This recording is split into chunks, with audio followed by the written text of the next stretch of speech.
Erim tort pishirishni bilmasang kerak deb qolsalar bo'ladimi? Tort pishirishni bilmasam ham hozir boplab tashlayman deb kremini tayyorlashdan boshladim. Tvorojniy siri ustidan pyurmilkini 35% slivkasini qo'shdim va saxarning pudrani solib mikserda o'rta оборотida yaxshilab aralashtirib oldim.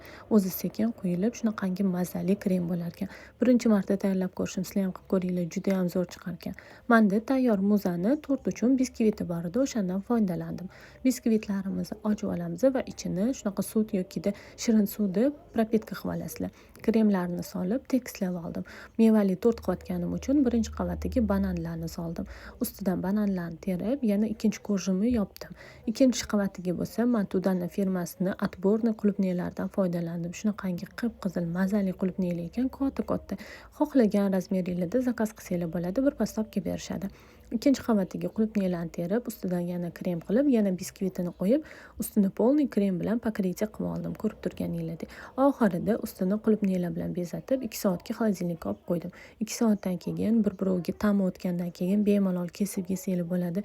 Ishoninglar, magazinni tortlaridan zo'r tort chiqdi. Kremlari ham домашний, juda ham mazali bo'lib chiqar ekan. Albatta tayyorlab ko'ringlar. Bolalaringlarni tug'ilgan kuniga, oila a'zolaringizga qilib bersanglar ham juda ham rahmat tegdi qolasizlar.